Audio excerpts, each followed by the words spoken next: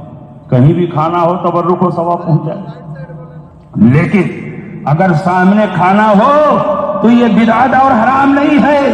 اٹھاؤ بخاری شریف، حضرت انس بن مالک کی والدہ محترمہ حضرت ام سلیم نے نبی کے لیے مالیدہ بنایا، اور مالیدہ بھی سادہ نہیں بلکہ اس میں دہی، گھی، کھجور، پنیر اور بہت ساری چیزیں ملا کر شاندار مالیدہ بنایا. کہا بیٹے لے جاؤ، نبی کی خدمت میں پیش کر دینا، میرا سلام پیش کرنا، اور کہنا کہ حضور اسے قبول فرمانے، میری ماں نے خاص طور پر آپ کے لیے بنایا ہے. انس بن مالک وہ کھانا لے کر آئے، وہ مالیدہ لے کر آئے، نبی کے سامنے رکھ دیا. کہا یا رسول اللہ قبول فرمانے، میری ماں نے خاص طور پر آپ کے لیے بنایا ہے. نبی کے سامنے وہ کھانا رکھا ہوا ہے. نبی کھا نہیں رہے ہیں، کچھ پڑھ رہے ہیں، پڑھ رہے ہیں، پڑھ رہے ہیں. جب پڑھنے سے فارغ ہوئے تو اللہ کے نبی نے فرمایا اے انس بن مالک یہ کھانا اٹھاؤ، اپنے گھر لے جاؤ، اپنی ماں کو سلام کہنا اور کہنا نبی نے تمہارا ہدیہ اور تحفہ قبول کر لیا ہے. انس بن مالک ارشاد فرماتے ہیں کہ نبی اکرم صلی اللہ علیہ وسلم نے کھانا اٹھانے سے پہلے مجھے یہ بھی فرمایا تھا کہ جاؤ 10 صحابہ کو بلا کر لاؤ.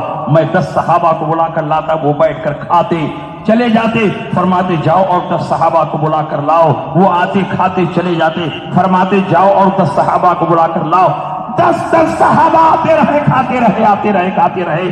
300 صحابہ کھا کر شکم سیر ہو گئے. تو نبی نے فرمایا یہ کھانا اٹھاؤ، اپنے گھر لے جاؤ، اپنی ماں کو سلام کہنا اور کہنا نبی نے تمہارا ہدیہ تحفہ قبول کر لیا ہے. نبی کسی کے کھانے کا محتاج نہیں، کھانا محتاج ہے کہ نبی اسے قبول فرما لے. انس بن مالک فرماتے ہیں کھانا اٹھایا تو یہ دیکھ کر حیران رہ گیا کہ 300 صحابہ کے کھانے کے باوجود ذرہ برابر اس کھانے میں کوئی کمی نہیں ہوئی ہے. لگتا ہے کھانا پہلے سے اور بڑھ گیا ہے.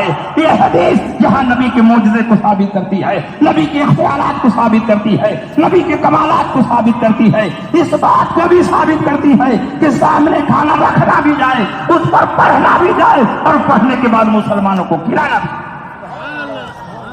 نبی کے سامنے رکھا گیا، رکھنے کا ثبوت ہو گیا کہ نہیں؟ نبی نے پڑھا تو پڑھنے کا ثبوت ہو گیا کہ نہیں؟ اور نبی نے صحابہ کو کھلایا تو کھلانے کا بھی ثبوت ہو گیا. یہ کہتے ہیں کہ ہم کو تو یہ حدیث ہی نہیں نظر آتی. سرما بھوپالی لگا کر حدیث تلاش کرو گے تو کوئی حدیث نظر نہیں آئے گی. بریلی کا سرما لگاؤ تو ساری حدیثیں نظر آئے گی. اگر حدیث دیکھنا ہے تو بریلی کا سرما لگاؤ، اور حدیث سمجھنا ہے تو امام احمد رضا کی طرح اپنے اندر عشق مصطفیٰ پیدا کرو. بے عشق محمد جو پڑھاتے ہیں بخاری، آتا ہے بخار ان کو بخاری نہیں.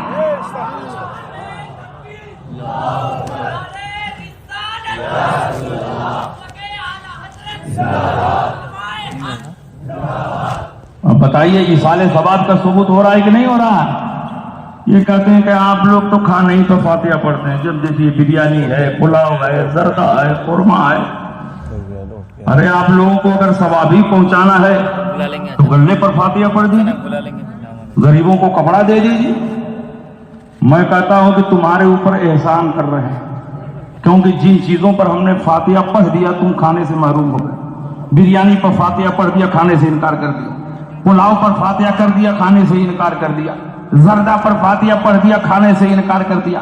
اب زیادہ تاؤ دلاؤ گے تو حیدرآباد کے تمام دنگا گودالوں میں گھس کر تمام غلے پر فاتحہ پڑھ دیں گے، اور مفت لال کی فیکٹری میں گھس کر تمام کپڑوں پر فاتحہ پڑھ دیں گے. روڈ پر بھوکے اور ننگے نظر کچھ چیزوں کو چھوڑ دے رہے ہیں تو تمہارے اوپر احسان کر رہے ہیں.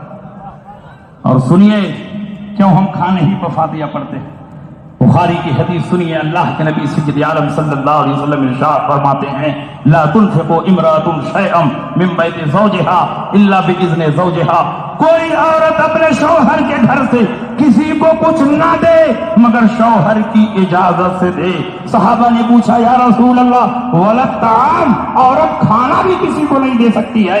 اللہ کے نبی نے فرمایا ولد طعام وذالک افضل اموالنا، کھانا بھی نہیں دے سکتی ہے اور کھانا ہماری چیزوں میں سب سے افضل اور بہتر ہے۔ نبی نے جس کو سب سے افضل اور بہتر بتایا وہ کھانا ہے، کیونکہ دکان پر زندگی کا مدار نہیں ہے، کپڑے پر زندگی کا مدار نہیں ہے، گاڑی پر زندگی کا مدار نہیں ہے، موبائل پر زندگی کا مدار نہیں ہے، لیکن کھانے پر زندگی کا مدار ہے۔ اگر آدمی کو کھانا نہ دیا جائے تو آدمی مر جائے گا۔ اللہ کے نبی نے کھانے کو سب سے افضل اور بہتر بتایا تو نبی نے جس کو افضل بتایا اس پر ہم نے فاتحہ پڑھی، اور گدھا کہتا ہے کہ کیوں کھانے کو بات، لیکن جس کھانے پر آپ فاتحہ پڑھ دیں گے یہ نہیں کھائیں گے۔ کیوں نہیں کھاتے ہیں؟ ایک صاحب نے پوچھا حضرت کیوں نہیں کھاتے ہیں؟ میں نے کہا انہی سے پوچھو کیوں نہیں کھاتے ہیں۔ اس کھانے کو تو سب کھانے کے لیے تیار ہے، انسان کھا رہے ہیں، مسلمان کھا رہے ہیں، نیتا کھا رہے ہیں، جانور کھا رہے ہیں، لیکن یہی کھانے سے انکار کر رہے ہیں۔ ان سے پوچھو یا ان کا پرسنل میٹر ہے، ذاتی معاملہ ہے، آخر اس میں کون سی زہر کی پڑیا مل گئی ہے؟ ہم نے قرآن کی آیتیں پڑھ دی تو کیا غلط کر دیا؟ کہا نہیں، جس کھانوں پر آپ لوگ فاتحہ پڑھ دیتے ہیں یہ نہیں کھاتے ہیں، اس کی وجہ کیا ہے؟ میں نے کہا اس کی ایک وجہ سمجھ میں آتی ہے۔ اللہ کے نبی سید اعظم صلی اللہ علیہ وسلم نے ارشاد فرمایا، بخاری کی حدیث ہے، ان الشیطان یستحل الطعام الا یذکر اسم اللہ علیہ، شیطان اس کھانے کو کھانے لگتا ہے جس پر بسم اللہ نہ پڑھا جائے، اور جس کھانے پر بسم اللہ پڑھ دیا جائے شیطان اس کھانے کو نہیں کھاتا۔ اس کا مطلب یہ ہے کہ جس کھانے پر فاتحہ پڑھ دیا جائے شیطان اس کو نہیں کھا سکتا۔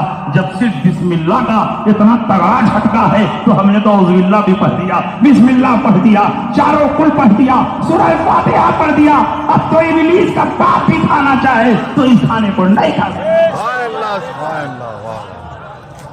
اس لیے پہچان بتائی جا رہی ہے کہ کن سے دور رہنا ہے، ان کا شجرہ نسب کہاں سے مل رہا ہے۔ اس لیے جو عرس کی مخالفت کر رہے ہیں، جو ایصال ثواب کی مخالفت کر رہے ہیں، جو مزارات کی مخالفت کر رہے ہیں، یہ اللہ و رسول کے دشمن ہیں، یہ دین کے غدار ہیں، یہ مسلک کے باغی ہیں۔ ان سے ہمیں اور آپ کو دور رہنا ہے۔ اور حضور شہباز دکن نے حیدرآباد کی سرزمین پر رہ کر پوری زندگی مسلک اعلیٰ حضرت کا پرچم بلند کیا اور دین کے دشمنوں اور غداروں سے آپ کو بچانے کی کوشش کی ہے۔ انہیں کی خدمات کا نتیجہ ہے کہ آج ہزاروں اور لاکھوں کی تعداد میں اس کلے کلیت کی سرزمین پر بھی مسلک اعلیٰ حضرت کا پرچم بلند کرنے والے موجود ہیں۔ آج یہ دیوانگان مصطفیٰ، آج عاشقان مصطفیٰ جو بھاری تعداد میں یہاں موجود ہے، یہ حضور شہباز دکن کی خدمات کا نتیجہ۔ حضرت امیر معاویہ کی شان میں گستاخی ہوئی، شہباز دکن نے مرکز اہل سنت سے منہ توڑ جواب دیا۔ جب مولائیوں نے سرکشی کی، حضور شہباز دکن نے ان کی کمر توڑنے کا کام کیا۔ جب وہابیوں دیوبندیوں نے نبی کی شان میں گستاخی کی، اسی مرکز سے حضور شہباز دکن نے عظمت مصطفیٰ کا پرچم بلند کیا۔ جب مسلک اور مذہب پر حملہ ہوا، دین کے ایک سچے خادم کی حیثیت سے، مسلک کا نمائندہ ہونے کی حیثیت سے، حضور شہباز دکن نے مرکز اہل سنت سے مرکز اعلیٰ حضرت عظیم البرکت کی ترجمانی۔ اس لیے آج بھی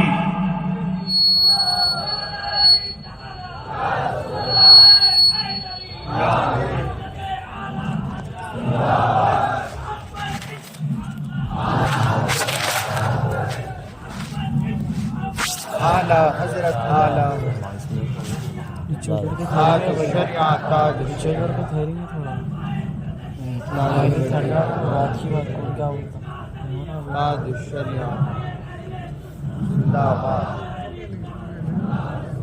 اس لیے آپ پر حق ہے کہ آپ حضور شہباز دکن کے عرس کو پوری شان و شوکت کے ساتھ منائیں، کیونکہ حیدرآباد کی سرزمین پر انہوں نے عرس کی عظمتوں کی حفاظت کی، صحیح خانقاہوں کے عظمت کا تحفظ کیا ہے، مسلک اعلیٰ حضرت کا پرچم بلند کیا ہے، ہزاروں لاکھوں مسلمانوں کو گمراہ اور سرح کلی ہونے سے بچایا ہے۔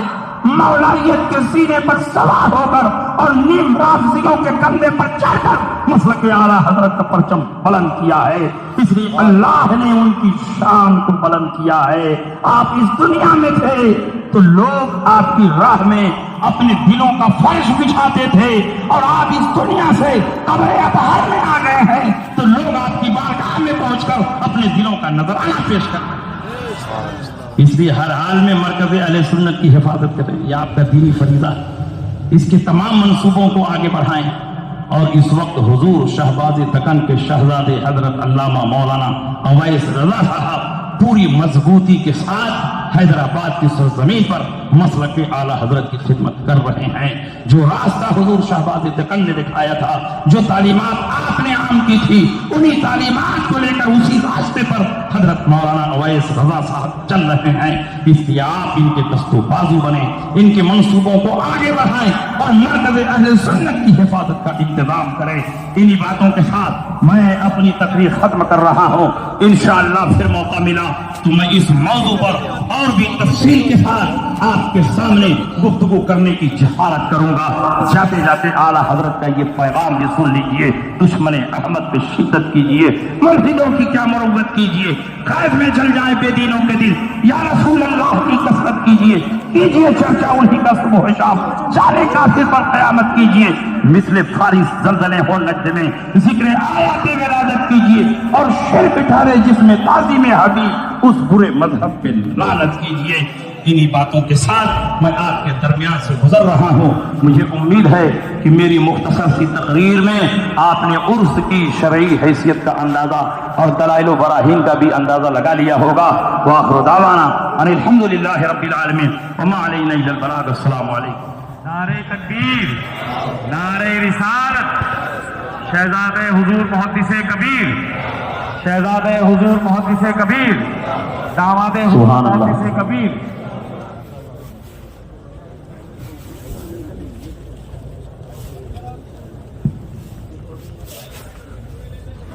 سبحان اللہ، ماشاء اللہ. میرا دل اور میری جان ہے شہباز دکن، سرور دین کی پہچان ہے شہباز دکن. مجدیت صلح کلیت کا ایک پیڑ بھی بچ نہ پائے گا، صرف آندھی نہیں طوفان ہے شہباز دکن. بہت اچھا خطاب آپ نے ہمارے مہمان عالم دین سے سماعت کیا. ممبر نور پر